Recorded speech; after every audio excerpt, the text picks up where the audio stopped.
ഹൈക്കോടതി മുൻകൂർ ജാമ്യം അനുവദിച്ചതിന് പിന്നാലെ മൊബൈൽ ഫോൺ ഓണാക്കി രാഹുൽ മാങ്കൂട്ടത്തിൽ എന്നൊരു വാർത്ത ഇപ്പോൾ വരുന്നുണ്ട്. നേരത്തെ മുൻകൂർ ജാമ്യാപേക്ഷ തള്ളിയപ്പോഴാണ് ഇതിനു മുമ്പ് രാഹുൽ മാങ്കൂട്ടത്തിന്റെ ഫോൺ ഓണായത്. ഓണായ ഫോണിലേക്ക് നിഖിൽ പ്രമേഷ് വിളിക്കുന്നുണ്ടെങ്കിലും അത് കട്ട് ചെയ്തായിരുന്നു. അതിനുശേഷം വീണ്ടും ഓഫിലേക്കും വീണ്ടും ഒളിവിലേക്കും രാഹുൽ മാങ്കൂട്ടത്തിൽ പോയി. അന്ന് ഫോൺ ഓണാകുമ്പോൾ അതിൽ പറഞ്ഞിരുന്നത്, അതായത് കോൾ കട്ട് ചെയ്യുമ്പോഴുള്ള സന്ദേശമുണ്ടല്ലോ, അത് മലയാളത്തിലാണ്. അതുകൊണ്ട് കേരളത്തിൽ തന്നെ രാഹുൽ ഉണ്ടോ എന്ന സംശയം ഉണ്ടായിരുന്നു. ഇത് രാഹുൽ മാങ്കൂട്ടത്തിന്റെ ഫോൺ രാഹുലിന്റെ കയ്യിൽ തന്നെയാണോ എന്നടക്കമുള്ള തർക്കങ്ങൾ എന്നടക്കമുള്ള സംശയങ്ങൾ ഇപ്പോഴും ഉണ്ടെങ്കിൽ കൂടിയും ഹൈക്കോടതി മുൻകൂർ ജാമ്യം അനുവദിച്ച് തൊട്ടു പിന്നാലെ മൊബൈൽ ഫോൺ ഓണാക്കുന്നുണ്ട് രാഹുൽ മാങ്കൂട്ടത്തിൽ. അപ്പോൾ ഇനിയിപ്പോൾ കഴിഞ്ഞ 10 ദിവസമായി ഏതേതോ സ്ഥലങ്ങളിലൊക്കെ രാഹുൽ ഒളിവിലാണ്. എവിടെയാണെന്നുള്ള കാര്യം SITക്കോ ആർക്കും അറിയാത്ത സാഹചര്യമുണ്ട്. കർണാടകയിൽ പൊള്ളാച്ചിയിലാണെന്ന് കേട്ടു, കെമ്പഗൌഡയിലാണെന്ന് കേട്ടു, പിന്നീട് അക്കനഹല്ല നനക്കല എന്ന് പറയുന്ന സ്ഥലത്താണെന്ന് കേട്ടു, അതിർത്തി മേഖലയിലാണെന്ന് കേട്ടു, ബാഗലൂരാണെന്ന് കേട്ടു, കർണാടകയിലെ ഏതോ 13,000 ഏക്കർ വിസ്തീർണമുള്ള റിസോർട്ടിലാണെന്ന് കേൾക്കുന്നുണ്ട്. അങ്ങനെ കേൾക്കുന്നതല്ലാതെ SITക്ക് രാഹുൽ മാങ്കൂട്ടത്തിൽ എവിടെയാണ് എന്നുള്ള കാര്യം അറിയില്ല. ഇതിലെ ഒരു കൗതുകം ലൈംഗിക പീഡന ഭ്രൂണഹത്യ എന്ന് പറഞ്ഞ പ്രധാന കേസിലെ പ്രതി ഈ പറയുന്ന നോട്ട് അറസ്റ്റിൽ അറസ്റ്റ് ചെയ്യപ്പെടാതിരിക്കുകയും ആ പ്രതിക്ക് വേണ്ടി വാദിച്ച രാഹുൽ ഈശ്വർ ജയിലിൽ കിടക്കുന്നു എന്നൊരു സാഹചര്യം, ഒരു കൗതുകം കൂടി ഇക്കാര്യത്തിലുണ്ട്. നിയമത്തിന്റെ ഓരോ വഴികളാണ്. ഹർജി മാസം 15-നാണ് അത് വീണ്ടും പരിഗണിക്കുക. അറസ്റ്റ് തടയുന്നുണ്ട് ഹൈക്കോടതി. ജയശങ്കർ ചെയ്യുന്നുണ്ട്. ജയശങ്കർ, രാഹുലിന്റെ ഫോണിലേക്ക് വിളിച്ചു നോക്കിയോ?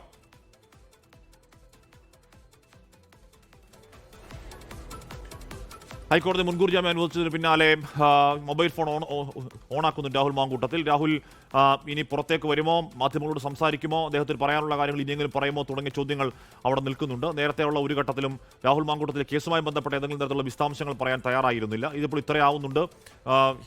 മുൻകൂർ ജാമ്യത്തിൽ ഇത് ഉഭയകക്ഷി സമ്മതമുള്ള ലൈംഗികബന്ധമാണ് എന്നടക്കമുള്ള കാര്യങ്ങൾ സമ്മതിക്കുന്നുണ്ട് രാഹുൽ മാങ്കൂട്ടത്തിൽ. ആ പശ്ചാത്തലത്തിൽ മാധ്യമങ്ങളോട് ഈ കേസിന്റെ വിശദാംശങ്ങൾ രാഹുൽ സംസാരിക്കൂ ഇനി എന്ന കാര്യമടക്കം നോക്കണം. ജയശങ്കർ ഒരു ചേർന്നു. ജയശങ്കർ, രാഹുലിന്റെ ഫോണിൽ വിളിച്ചു നോക്കിയോ? ഹാഷ്മി, ഈ ഹൈക്കോടതി അറസ്റ്റ് തടഞ്ഞതിന് പിന്നാലെ രാഹുൽ മാങ്കൂട്ടത്തിൽ ഫോൺ ഓൺ ആക്കിയിട്ടുണ്ട്. കഴിഞ്ഞ തവണയൊക്കെ രാഹുലിന്റെ ഫോൺ ഓൺ ആവുകയും ആ കോള മറ്റൊരു ഫോണിലേക്ക് പോവുകയും ചെയ്യുന്ന സാഹചര്യമാണ്. പക്ഷേ ഇത്തവണ രാഹുലിന്റെ കയ്യിൽ തന്നെയാണ് ഫോൺ ഉണ്ടാകുമെന്നാണ് നമ്മൾ മനസ്സിലാക്കുന്നത്. ഈ ഹൈക്കോടതി അറസ്റ്റ് തടഞ്ഞതിന് പിന്നാലെയാണ് രാഹുൽ മാങ്കൂട്ടം സ്വന്തം പേഴ്സണൽ മൊബൈൽ നമ്പർ നിലവിൽ ഓണാക്കിയിരിക്കുന്നത്. രാഹുൽ എവിടെയാണെന്ന കാര്യത്തിൽ നിലവിൽ സ്ഥിരീകരണമില്ല. ഈ ഫോൺ ബന്ധപ്പെടുമ്പോൾ ഫോൺ ഓണാണ്, റിംഗ് ചെയ്യുന്നുണ്ട്, ഫോൺ കട്ടാക്കുന്ന സാഹചര്യമാണ് നിലവിലുള്ളത്. എന്തായാലും ഈ കോടതി അറസ്റ്റ് തടഞ്ഞത് രാഹുലിനെ സംബന്ധിച്ച് ആശ്വാസകരമായ ഒരു കാര്യമാണ്. രാഹുൽ നിലവിൽ ലഭ്യമാകുന്ന വിവരങ്ങളനുസരിച്ച് ഹൈക്കോടതി താൽക്കാലികമായി അറസ്റ്റ് തടഞ്ഞുവെങ്കിൽ പോലും മുൻകൂർ ജാമ്യം ലഭിച്ചാൽ മാത്രമായിരിക്കും രാഹുൽ മാങ്കൂട്ടത്തിൽ പൊതുവേദികളിലേക്ക് തിരിച്ചു വരിക എന്നാണ് മനസ്സിലാക്കുന്നത്. രാഹുൽ കേരളത്തിന് പുറത്താണെന്നാണ് ലഭ്യമാകുന്ന വിവരം. എന്തായാലും ഹൈക്കോടതിയിൽ നിന്ന് പൂർണ്ണമായും ഒരു ഈ ജാമ്യം ലഭിക്കുന്ന മുറയ്ക്കായിരിക്കും രാഹുൽ മാങ്കൂട്ടത്തിൽ തിരിച്ചു വരിക. നിലവിൽ രാഹുലിനെ സംബന്ധിച്ച് ഈ അറസ്റ്റ് തടഞ്ഞ ഹൈക്കോടതി തീരുമാനം അത് ആശ്വാസകരമാണ്. ആ പശ്ചാത്തലത്തിലാണ് രാഹുലിന്റെ പേഴ്സണൽ മൊബൈൽ ഫോൺ നിലവിൽ ഓണാക്കിയിരിക്കുന്നത്. ഇപ്പോഴും രാഹുൽ മാങ്കൂട്ടത്തിൽ എവിടെയാണെന്ന കാര്യത്തിൽ ഒരു സ്ഥിരീകരണവുമില്ല. കേരളത്തിന് പുറത്താണെന്നാണ് നിലവിൽ ലഭ്യമാകുന്ന വിവരം.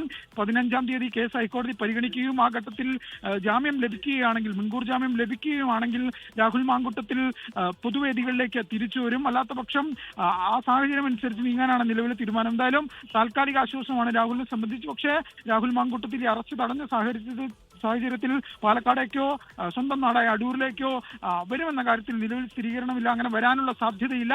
നിലവിലെ രീതിയിൽ രാഹുൽ തുടരാൻ തന്നെയാണ് സാധ്യത. എന്തായാലും ഈ നോട്ട് അറസ്റ്റ് ലഭിച്ചതിന് പിന്നാലെ രാഹുൽ മാങ്കൂട്ടത്തിൽ എന്തായാലും ഫോൺ ഓണാക്കിയിട്ടുണ്ട്. ഇനി വരും മണിക്കൂറുകളിൽ ബന്ധപ്പെടാനാകുമോ എന്ന കാര്യം നമ്മൾ പരിശോധിച്ചുകൊണ്ടിരിക്കുകയാണ്. ആശ്മി, ഓക്കെ. രാഹുൽ മാങ്കൂട്ടത്തിന് താൽക്കാലിക ആശ്വാസം എന്ന് ഉറപ്പായും പറയാം. ഹൈക്കോടതിയിൽ നോട്ട് ഉറച്ചത് സ്വാഭാവിക നടപടിക്രമം തന്നെയാണ് എന്ന് പറയുമ്പോൾ പോലും രാഹുൽ മാങ്കൂട്ടത്തിന് അത് ആശ്വാസം എന്ന് തന്നെ പറയാം. കാര്യം കഴിഞ്ഞ 10 ദിവസമായി രാഹുൽ മാങ്കൂട്ടത്തിൽ ഒളിവിലായിരുന്നു. പോലീസിന് പിടികൊടുക്കാൻ നടക്കായിരുന്നു രാഹുൽ മാങ്കൂട്ടത്തിൽ. ഹൈക്കോടതിയിലേക്ക് മുൻകൂർ ജാമ്യാപേക്ഷയും പോകുന്നു.